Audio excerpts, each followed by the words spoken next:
Thanks, Simon. So the topic is characteristics of a 10 bagger. Bit of a confusing title, unless you know what a 10 bagger is. But let me unpack it for you. First of all, there's my Twitter handle if anyone wants to follow me.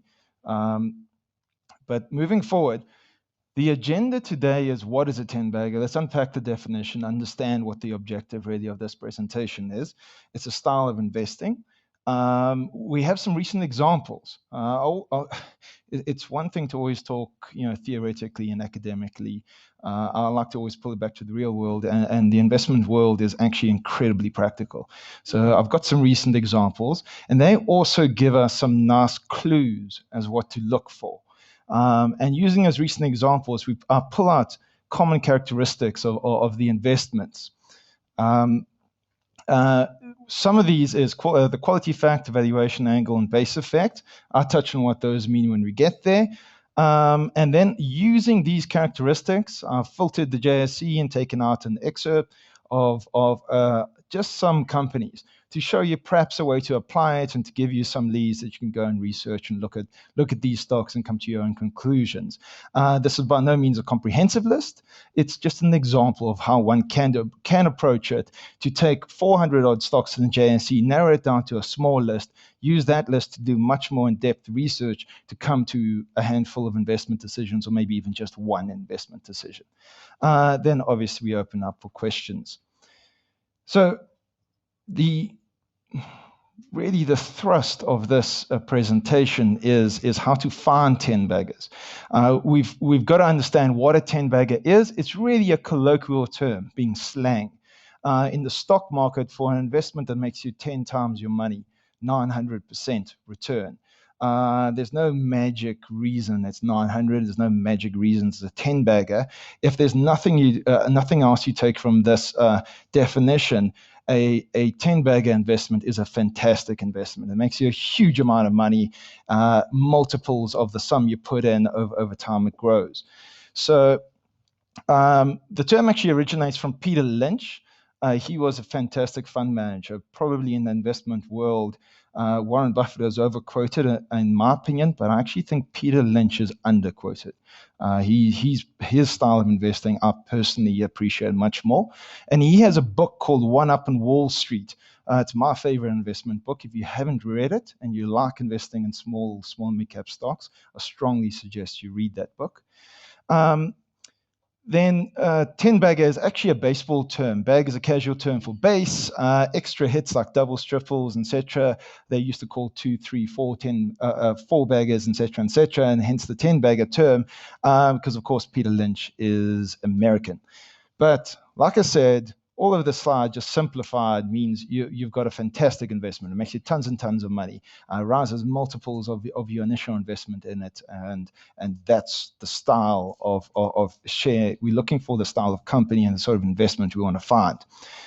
So let's have a glance at a couple of recent examples. Some of you may know these companies, some of you may not. I'll touch briefly on what each one does before we jump into a couple of characteristics. And I've done it very visually. So there's minimal text on these slides. But for those who know what these companies do, forgive the introductions to the companies, because there may be people who don't know what these companies do. Aspen Pharmacare. Over 10 years, it's returned 2,045%. Technically, that's not a 10 bagger, it's a 21 bagger. That's an incredible investment. And you could see this. The Aspen share price over these 10 years starts very low and just ramps up. And in fact, I built this graph, I think it was a week or two ago. That graph goes even a little higher. They just put out good results and the shares carried on running. And you could see market capitalization. For those who don't know, it's the number of shares multiplied by the share price. So if you were to walk into the market and buy every single share at that price, that would be how much you'd pay for the company. In other words, it's theoretically the market value of the company, or at least the equity in the company. So obviously, it's very strongly correlated to the share price, but don't forget companies can issue shares. So that the market cap can actually, or buy back shares. The market cap can actually change in step changes and do different changes to the share price. The point is here, Aspen share price has run strongly. Its market cap has run strongly. And the price earnings ratio is the share price divided by the earnings per share, or the earnings attributable just to owning one share in the company, i.e., it's what multiple of the earnings are you paying for this company. And the key attribute here is you can see over 10 years, well, Aspen's been growing fantastically, ignoring this bloop, which has its own reasons. You can see a share price, multiple around about 10, re-rating up to where it's currently trading near 35 to 40 times. So you have not just a share price that's lifting up, a market cap that's lifting up, and an earnings ratio that lifts up. Sorry, I realized I didn't introduce what Aspen does. Aspen started in South Africa and started essentially as a generics company. If you know, there's ethical drugs in the market, pharmaceuticals. Then you get generics, and they copies when these go out of patent. Aspen started as a South African generics company. Currently, about 70% of its earnings, profits come from outside of South Africa. So it's grown so strongly, it's become essentially an emerging market proxy for generics investment. Now that's Aspen. Let's jump on to another one. I think most people in this room will know what Mr. Price is. Mr. Price sells, let's call it reasonably priced clothing and home goods and the like in a retail format all across South Africa, into SADC, and even into certain regions in Africa. It's essentially a retailer that came out of clothing, and it's bolted on house and the like. It hasn't so far gone into consumables, and when it does, I'd argue it's gone ex-growth. So with that base, we can see once again over 10 years, Mr. Price has returned 23,000%. That's about a 24, 25 bagger, depending on how you round it. Once again, share price going up very, very strongly. Market cap going up very, very strongly. The price earnings ratio, remember the price earnings ratio is what multiple of earnings is the market willing to pay for this company.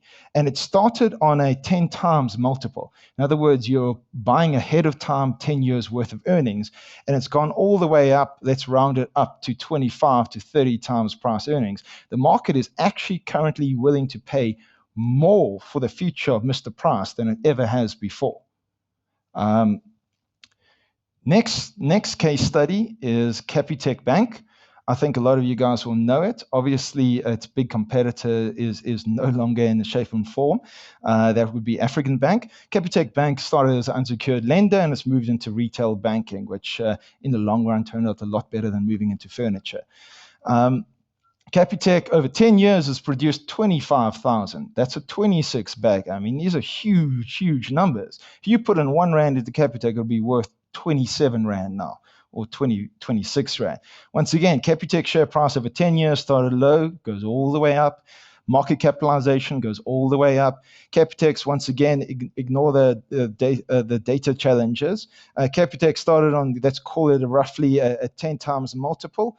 And through various shapes and forms, it trades back on a 10 times multiple now, but you can see the trend, and this is a linear regression model. You can see the trend actually ticks up.